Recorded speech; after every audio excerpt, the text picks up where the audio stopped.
Hey guys, Chris Murphy here. I've got the amazing Shaun Attwood, who has a phenomenal story. Spent time in one of the toughest prisons in America. He's got a great couple of books, and he did a talk for me a couple of years ago as well. And it's just it's just hearing his story, what happened in that prison, and still I'm pretty sure he has some of that trauma still with him and those memories. But going through all of that as well, Shaun came out and he had some really enlightening experiences to share with everyone. Great life philosophies which I took from reading his book. So yeah, welcome, Shaun. Yeah, I think we're all prisoners now, and prisoners have a lot of wisdom to give to the world presently because so many people are in shock. Never have so many people been locked down. They just locked India down, over 1 billion people. And people are struggling to come to terms with that because it's never happened in their lifetimes. Yeah, absolutely, Shaun. Definitely including me, and I found the last week quite difficult. Seem to be getting a bit more into it now. So I guess we could start, Shaun. And I know this is going to be a great interview today because you'll be able to really give people some advice and hearing. So maybe if you can share some of your stories as well. When people are thinking, "Oh, this is terrible, this is bad," I'm sure you're probably thinking about what happened to you in the prison, and you're thinking, "Well, it's still better than what happened there." So yeah, just I guess an introduction, if yeah, like quickly in terms of what happened, how you got in prison, how you then went to get out of prison, and yeah, just what you do in general. So, as a business graduate in Arizona, moved from England, I started out in the stock market, made a lot of money, and then started an international ecstasy trafficking operation in competition with Sammy the Bull Gravano, the Gambino crime family mass murderer who'd killed almost 2 dozen people.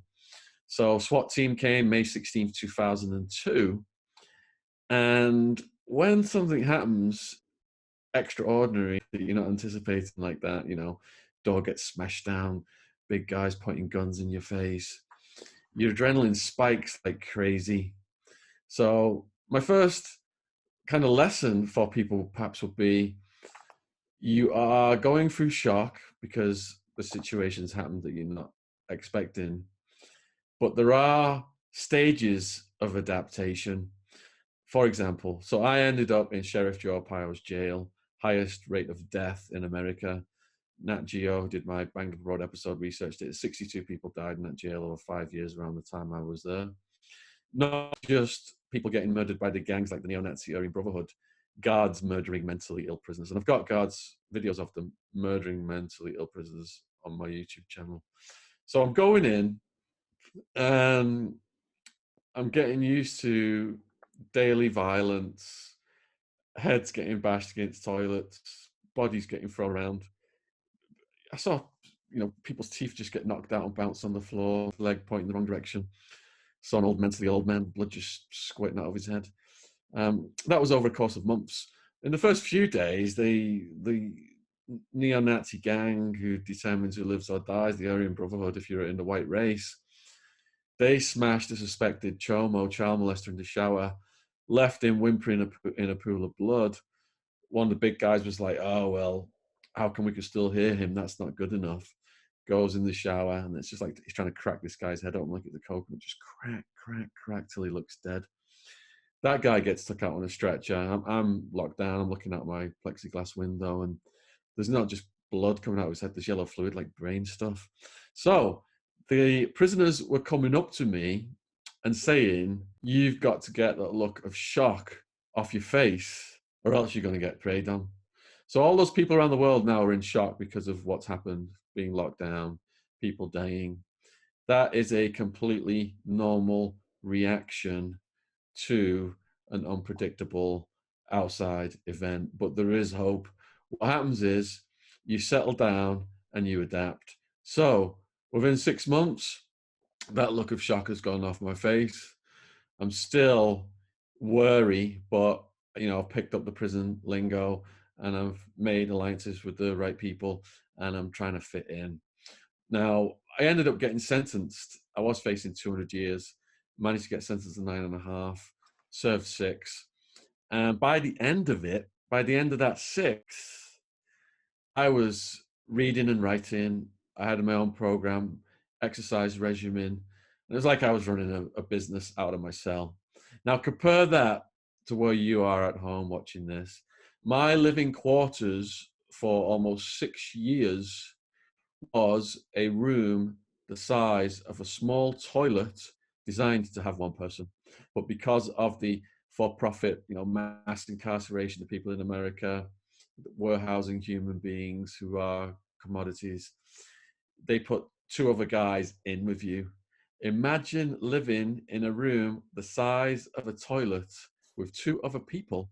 And there are times for days or months on end when there are lockdowns, you can't even get out of that room. So that person is pissing, shitting, farting, shaving, wanking. Yeah, that does happen. And all the things, 1 or 2 other people in those close quarters. Now that stress does send you up through the roof. You've got to get used to it. So wherever you are in the world, please use that as a yardstick. It is always good during times of stress to think about the toughest thing you've ever been through and compare what the present is to that. And if you've not been through anything particularly tough, hopefully my story and my lessons can inspire you. So I'm here in lockdown, southwest of London right now, in a place that's got Netflix, that's got multiple rooms. I can go outside and feed the squirrels or jog, and I've been fattening the squirrels up in case it does become zombie apocalypse and I'll have to do squirrel stew or squirrel curry. But over time you will settle into a routine in your lockdown conditions. You will get on with life. We didn't have Netflix in prison or jail, and there's so much brilliant true crime to watch on that now. But it's paramount, I think, to use this as a opportunity for education and introspection. Before I got arrested, working the stock market, fast-paced person, just zipping through life without thinking about the consequences of my actions. Once I'm in a jail cell, everything's stripped away from me. Years on my hands. I start to look inside. I start to review my life. And a lot of prisoners, when they get arrested, they review their lives. So this is an opportunity for you to review your life, see what mistakes you've made, see what goals you've got out there. How many of you plan to do something and you never could find the time to do it? I'm getting messages right now from around the world. Hey, this is great. I can learn a language right now. I'm studying this subject right now. I'm doing this right now. So there are ways to turn a crisis into an opportunity. I said to myself, there was a point, first year I was quite wild. I was addicted to drugs. If it got released, I would have gone back to the lifestyle. After facing 200 years, I didn't care about my $1 million house, my plasma screen TV, my swimming pool, any of that shit anymore. Facing 200 years, once I got sentenced to 9.5, that was the happiest day of my life. I could see when I was getting my life back. I said to myself, I could go through this and have it as downtime, or I could turn it to my advantage. And I read over 1,000 books in just under 6 years. I read a lot of original philosophy texts, psychology texts, got obsessed with Nietzsche, Aurelius, Epictetus. The Stoic philosophers are ideal to read when you're going through periods of hardship. Aurelius wrote a book called Meditations. He was the old Roman emperor at the beginning of the movie, The Gladiator, if you want to try and think about who he is. Epictetus was a slave who was free. And he said, we're not disturbed by things, but by the views that we take of them. So, all these horrible things can be happening around the world, but you can choose to turn this situation into a positive by channeling your energy into self-improvement. Aurelius said that the chaos of life is like a storm at sea, but you're like the land jutting out into the sea, and the waves may be crashing down upon you, but you're maintaining equanimity. That was beautiful, Shaun. There's so many lessons there. And definitely, even just what you said, I have to go back and listen to all that again because it was amazing. Um, so I think obviously just seeing the hardships which you face in comparison to now, things we take for granted, and that's something I feel like I'm starting to get into a bit of that flow as well, getting into a routine. I am actually reading a lot of books, yeah, journaling, doing a lot of meditation.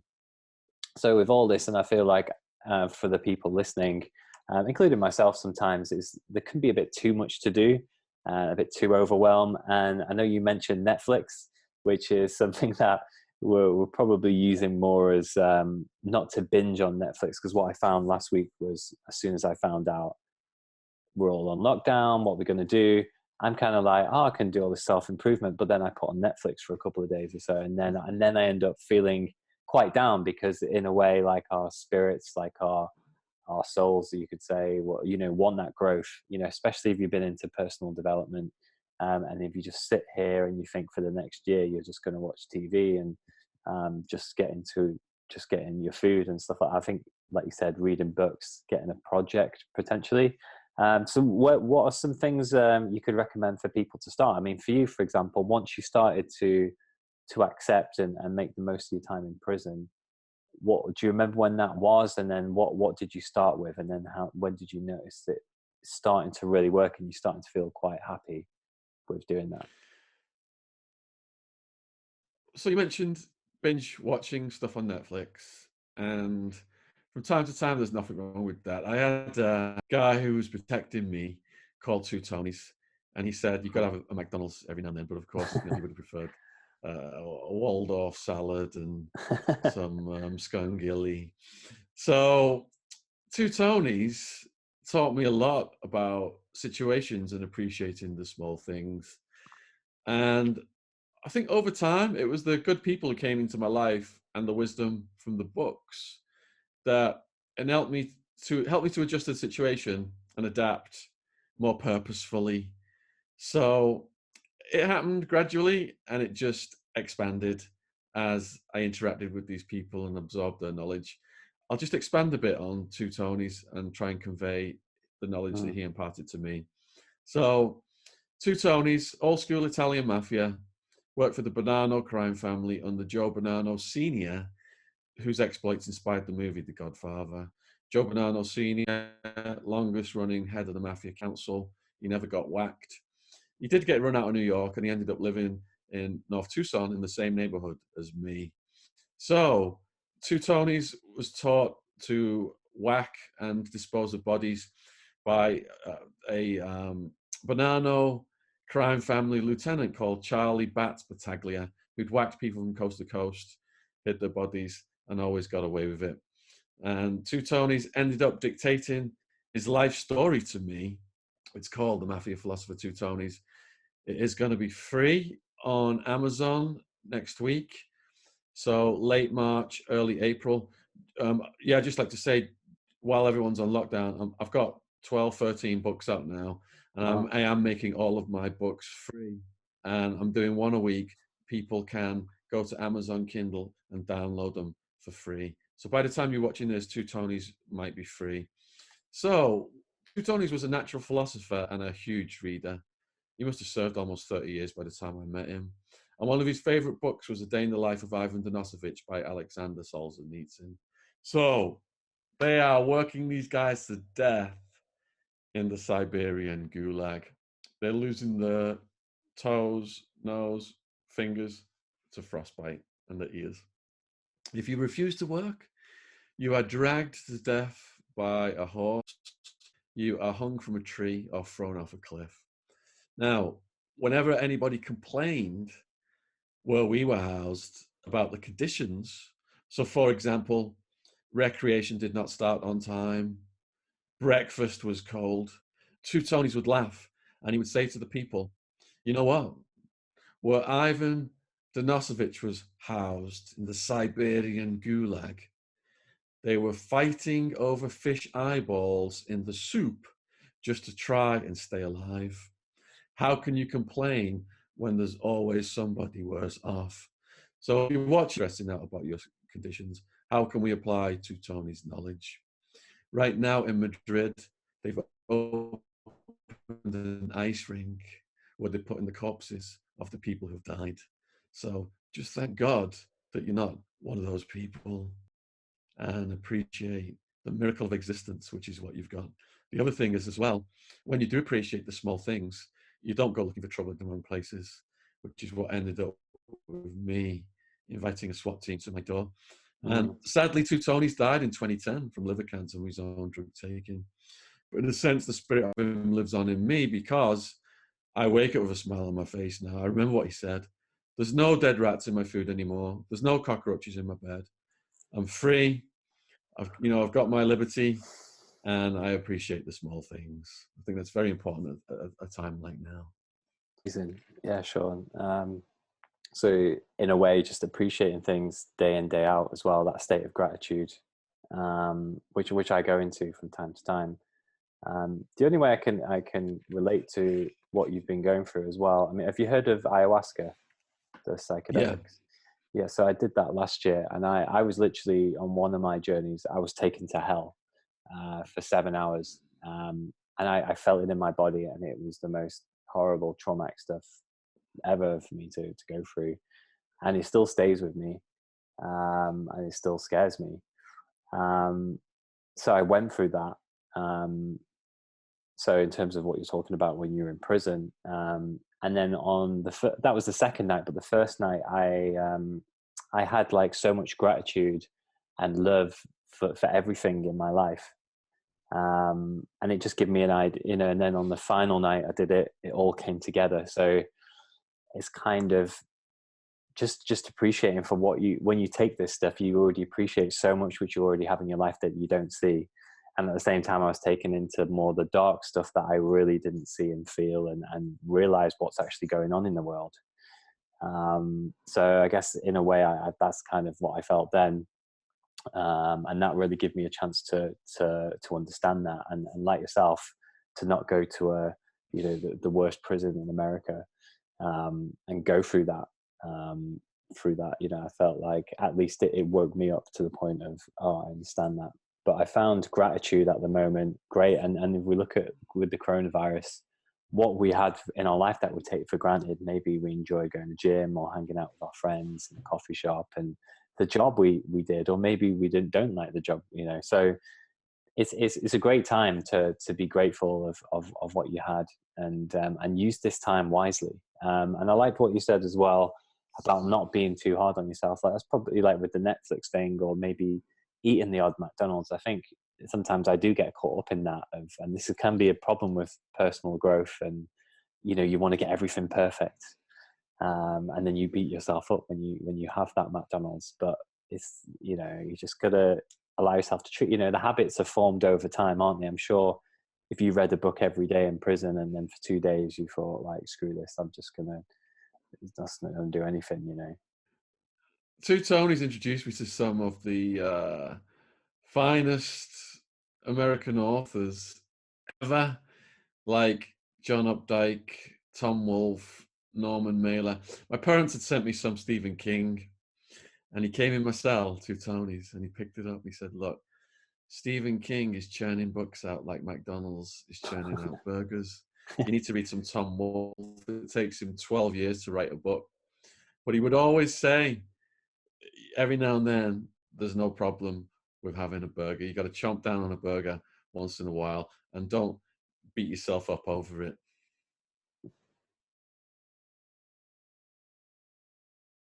Because I'm sticking on a strict diet at the moment, but even these things can affect your mood, and sometimes when you just go for that thing that you're craving, you just got to treat yourself, and it's a gradual thing, not too much pressure. So as well, Shaun, I guess just probably some more stories about what happened in prison. I mean, a lot of people here don't want to get outside their comfort zone. They've got so much fear. They're like, well, a guy going over and speaking to a girl, someone going for a job interview, someone just going to a gym class. There's the fear there. So I guess what you've learned around that, and why it's always good to step out your comfort zone, and probably even some examples of some of the maybe when you was in a couple of examples, maybe when you were in so much fear and you really felt it, and overall you realized it still didn't kill you. Yeah, when I was pushed to the brink of suicidal insanity in the maximum security Madison Street jail in my second year, when they told me I was facing a 200-year maximum sentence, dead rats in the food, cockroaches crawling all at night time. The prosecutor stopped my girlfriend from visiting me. She was my lifetime. She was visiting me 3 times a week. My skin is soggy from sweating constantly, but I've got, it looks like I've spilled battery acid on my leg from one of these skin infections, and bed sores on my arse because I'm sat on my arse so much. If I scratch my own skin, I'm so sweaty, like clumps of my skin just detach under my nails. Got a pink eye infection, my eyelids down here, yellow pus is coming out my eyeball. And then they say I'm facing 200 years. So I thought, right, that's it. I'm just going to slash my wrists and bleed out. I planned to kill myself after a guard security walk. Before I was going to do it, I wanted to say goodbye to my family and friends. I was allowed 7 photos. So I pick up the photos, mum, dad, girlfriend, sister. Got really sad. To be honest, I started crying, looking at the picture of my mum, thinking she's going to get a call saying your son's just slashed his wrist to the foreign jail and he's dead. Couldn't bear the thought of putting my mum through that, and that's what saved my life. So the next day, in the next few days, the prisoner limps into my cell. He's got a steel rod in his leg, screws are loose, he's in agony. He's got hepatitis C. 2/3 of the guys had hepatitis C from showing dirty needles. He's got syphilis, and he's got stomach cancer. Whenever he goes on the toilet, he's in absolute agony. And his stomach cancer is so advanced, he's going to die in the jail within a couple of years. And I thought to myself, all right, I was feeling so sorry for myself right now. I was going to kill myself. Listen to this guy's story. He's going to die in here. There is always somebody worse off. And all those people in the hospitals right now in intensive care, and in the countries that they've run out of intensive care beds, and the doctors are turning people away and they know they're going to die. You're at home right now. You're in the comfort of your home. When I was thinking about that guy who was going to die in the jail, and it put my own problems into perspective, think about the people in Spain and Italy, people who can't get the beds in intensive care. They just tell them to lie down in the corridors and throwing a blanket over them, putting the corpses in churches in Italy. Think about these scenarios. You're in your home right now. You've got access to all your amenities. The food is still flowing. Our food was moldy bread and green bologna. That was our breakfast. And our evening meal was a mystery meat slot we called Red Death that occasionally had a dead rat in it. One time we gave a rat back to the guards. They said they'd investigate it. Came back later in the day and said it was a potato, so the jail won't get any trouble. And you've got your shower, you've got your hot water. My shower back then was shared by 200 hairy, sweaty, high testosterone men. So there would be like a puddle of semen and pubes on the floor. There'd be jizz on the walls. People would take pictures of their girlfriends in there in plastic wrapping so it wouldn't get wet, and tape them to the side of the shower and whack off and just jizz on the walls. There was all these weird insects, big black beetles, and mold and mildew. So, lockdown right now here where I am in Southwest London is absolute luxury compared to what I went through. So again, it's always thinking about that yardstick. If you've not been through hard times yourself, perhaps thinking about what I put myself through might help you put a smile on your face. Definitely. And I think I mean, with what you're saying, like all of the stuff you're explaining, it sounds so brutal and horrible. And then maybe even some people might be even watching this and going like, well, it's okay for you to say that because you've been through hell. But I think we've all been through stuff. I mean, what are your thoughts? I think, correct me if I'm wrong, Shaun, I think I seen you doing, was it TRE, like the shaking? Was that you? Oh yeah, I've had many therapies over the years. And that's a good way for people to get in touch with what they felt, maybe from childhood or their real feelings, because I think we suppress a lot of stuff, don't we? And I think part of this journey as well is re-remembering how we feel towards certain people, and really feeling it. You know, sort of the situation you were in, it's probably made you feel all of those feelings, and then you've come out of there and you feel quite free because you've been through hell. Physical movement, then. Let's touch on that subject. So I'm in a cell, a room the size of a toilet. There's just enough space on the floor to do push-ups. My sister sends me a book, Yoga Made Easy. I hide the mattress, don't want the fellas to see it and beat me up for being a sissy. My sister keeps on my back. Have you tried yoga yet? Have you tried yoga yet? I'm so embarrassed. I wait till my cellmates are downstairs and I bust out a basic sequence of postures. Forward bend, side bend, cat, dog, spinal twist. And at the end, I lay down flat on my back in corpse pose. And I felt all the stress and tension melting out my shoulders. If I could do that in a cell without even a yoga mat, you people over the world, you know, you've got all this space to do all kinds of things. As I advanced through my yoga, I was doing headstands. Still haven't got a yoga mat, so I'm doing headstands off a shower sandal, just putting a shower sandal under my head. And 2/3 of the body is designed for movement. So if you are self-isolating and you're just sitting around or lying on the settee all day, you are creating a physical disequilibrium which will unsettle you mentally and emotionally.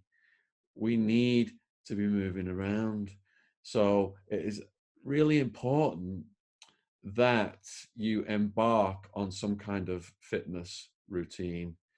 The guys in prison are fitness fanatics.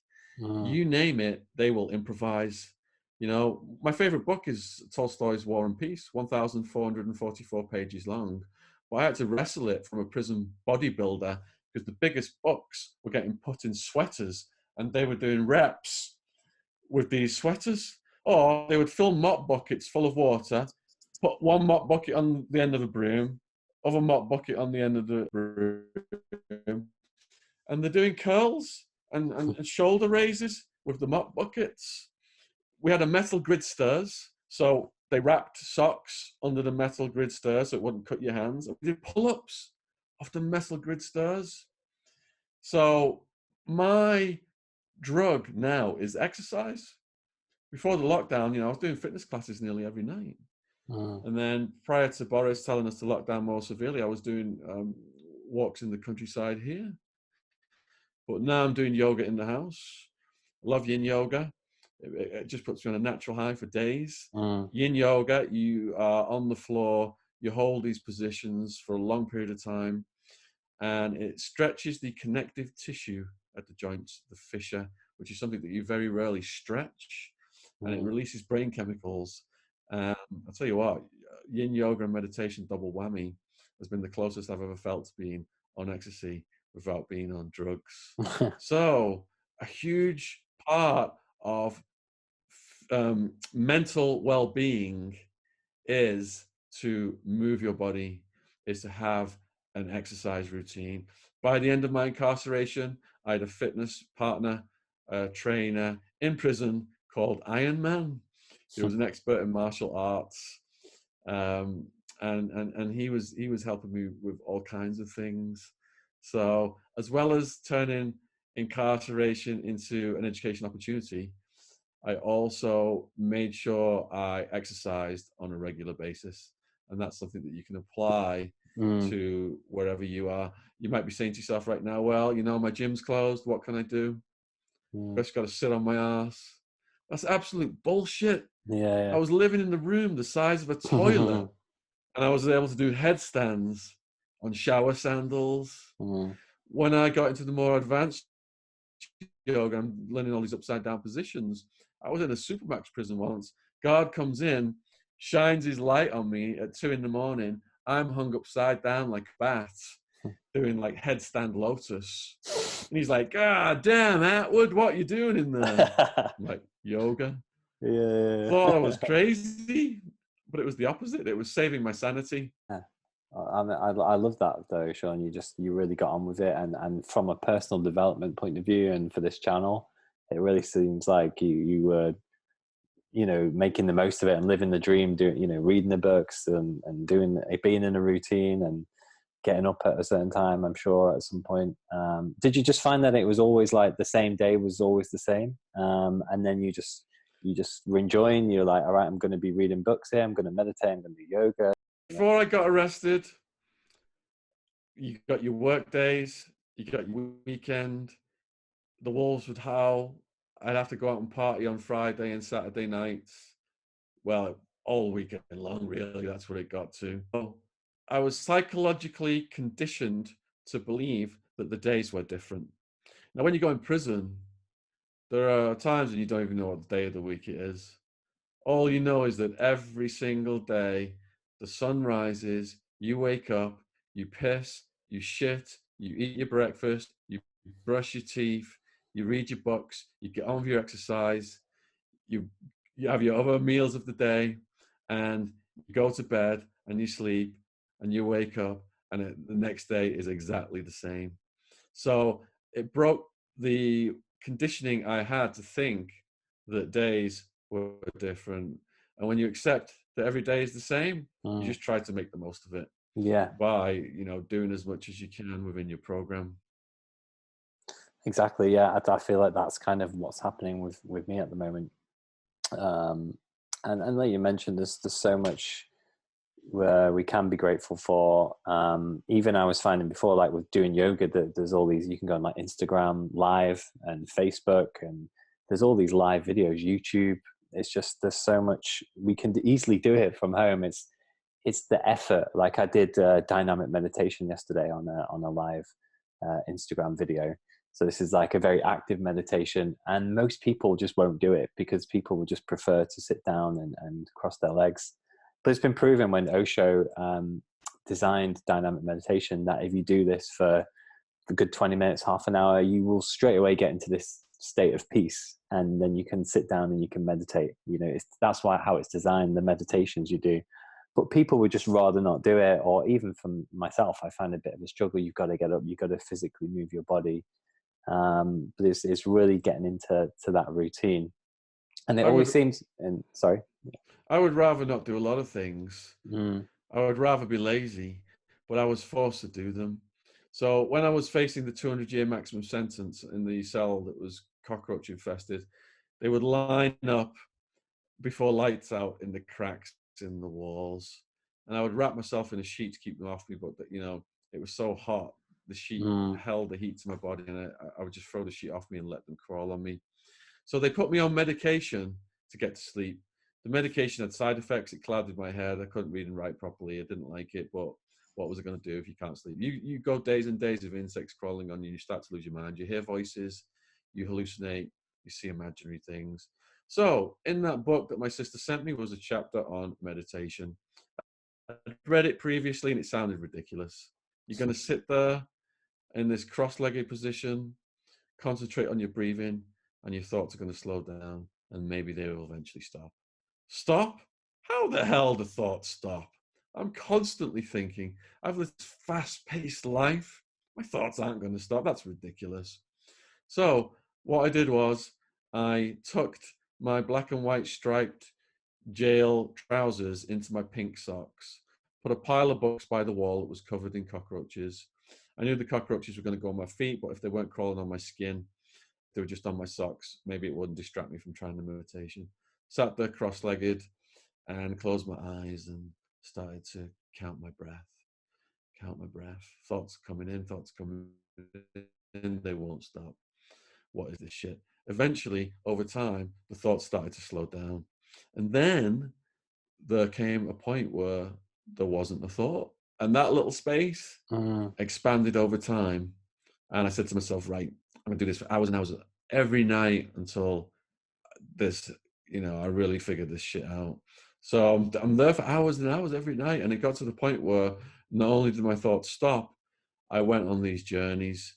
I traveled and out of the jail, and I visited my loved ones and met and talked to my loved ones. And that got my stress level down. And it got my stress level down so much. I got off the medication. So meditation is more powerful than chemical substances. And meditation will get to the root of your problems, whereas these chemical substances are just masking the symptoms and you're not addressing the root. You got to go deep inside yourself during times of introspection to understand how you work. Socrates said, know thyself. And my shrink said, look, these quotes are great, but can you apply them to your life? Bring quotes in and we'll discuss quotes that you can apply to your life. And with know thyself, how can you self-examine? What are the tools that are available?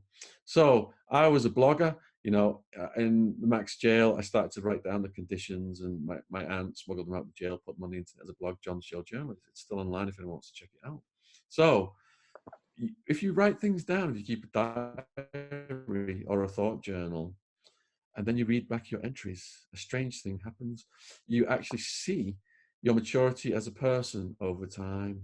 You capture your shifts in emotion, and it gives you a brilliant understanding of how your brain is working through examining your thoughts. So I think that is a powerful tool. If you're sat around the house and you're bored, just start writing things down. Just start writing your thoughts down. And an amazing thing will happen 6 months later when you read back on all of those entries in your thought journal. You'll see how you are developing as a person, and it will help you on your journey. Yeah, Shaun. I mean, I can really relate to that. I remember I used to write journals, and I look back at my thoughts, or what was on my mind, what I used to worry about a lot. And maybe those thoughts still go around in my head, but it was the strong attachment to them, and they were running me. And I would say to people listening, as I'm sure you will as well, people sometimes don't give meditation too much of a chance, or they do a few headspace apps, and then they do it. They go, I'll do it every now and again. But I think for me, I don't think they've perhaps found that peace in themselves, and it just comes to you one day. It's like you stick at it, and then all of a sudden you get there, and it's amazing, isn't it? I mean, I was sat on my balcony the other day, and I was just sat there, and I was like, in that moment, I was present. I didn't feel like I needed anything else. I had everything. Which I'm sure, like for you and for a lot of people in prison, you hear these stories. I think Eckhart Tolle says in his book Power of Now, he gets people from prison writing him all the time saying that book helped me, or it worked. I've got that state. I think for people listening as well, Shaun, we talked about this briefly. When you're mentioning the guy doing bicep curls and you grab the book, and for me, that just reminds me of something out of a movie. And I think your story and the characters in the jail as well, it sounds like it could be a movie. What would you say is the difference from Prison Break and Shawshank Redemption into what you experienced? Just so to give people a bit more of an idea who might be watching. I think it asks a lot about prison movies and series, and I would say that Prison Break, dramatization, stereotypes like Teabag, you do meet people like that. But, if I watch a gangster movie or a prison movie now, it's just a joke to me. Because having lived in that lifestyle, it just looks so phony. In Prison Break, the guy's on death row, the brother, and he's robbed a bank. He's got 5 years or something. They're not going to be in the same prison. Death row's going to be somewhere else.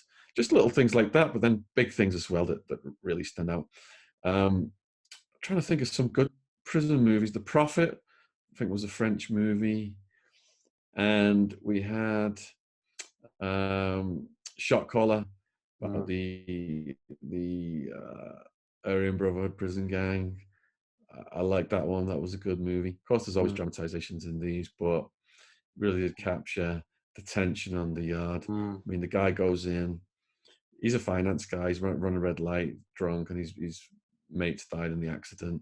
He goes in, sees a skinny black guy who's coming in with, gets raped in the night, and he's thinking, all right, next anyone challenges me, I'm just going to start punches, and that's what he does. The gang think he's lame.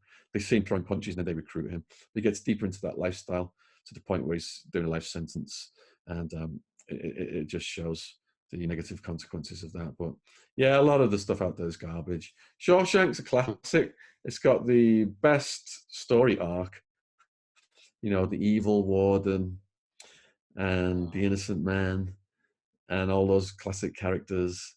And I do see parallels from Shawshank Mm, with Sheriff Joe Arpaio.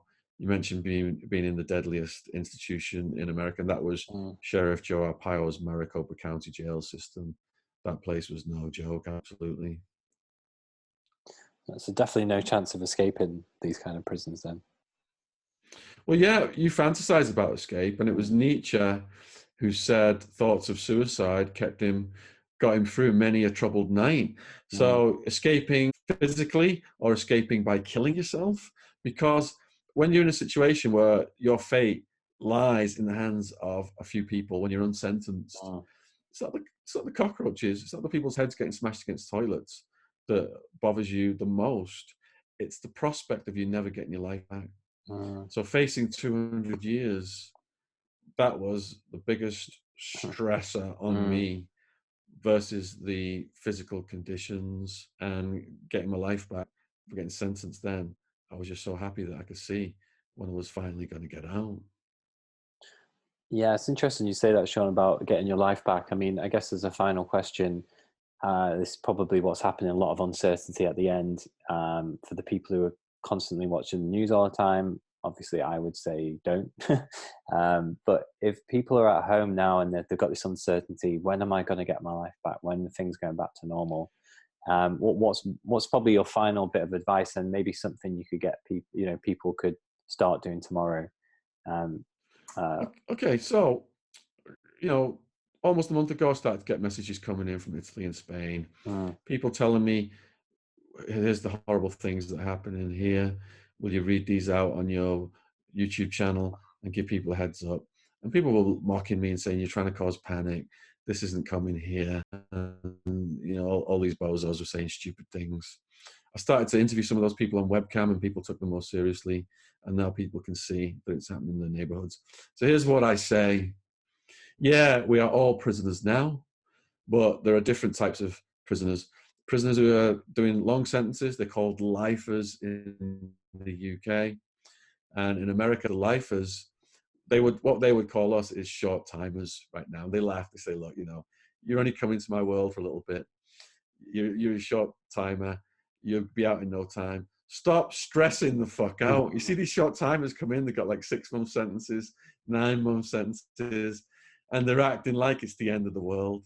And some wise old timer who's got like a life sentence, natural life, never getting out, will just come and kick it with the person and say, look, you're a short timer. I'm never getting out. mm, I've adjusted. I've got a peacefulness about me. You know, they relax these guys, and they'll try mm, and put that short timer at ease. So you're all short timers right now. mm, I have studied the history of pandemics, and I don't want to panic people. I want people to be prepared. Pandemics can last for years. The Spanish flu lasted for over a year and it came in waves. So, right now, wave one is hitting the UK. We're just rising up on that curve. Italy and Spain are praying that it's peaking. We have about 800 people are dying a day right now, which has exceeded the peak in China. As we saw, it peaked in China, it went back down. Spoke to an expert today who's written a book called Spillover. He's all about the bats, starting it, not the biolab theory. I've interviewed people about the biolab theory as well on my channel. So what the bats guy said is that worst case scenario, it mutates, it kills a lot of people, like Spanish flu, and then it leaves us alone. Best case scenario is it mutates downward because it knows if it kills us off, it will not have a host to carry it. So it goes to a milder form in the future waves. But I want just people to be prepared to know that this could go on for a period of time, not to be shocked when it goes down, because they can go down, it can travel around the world, it can lay low, and it can pick right up again. So don't be shocked if we see multiple lockdown scenarios over the next 2 years.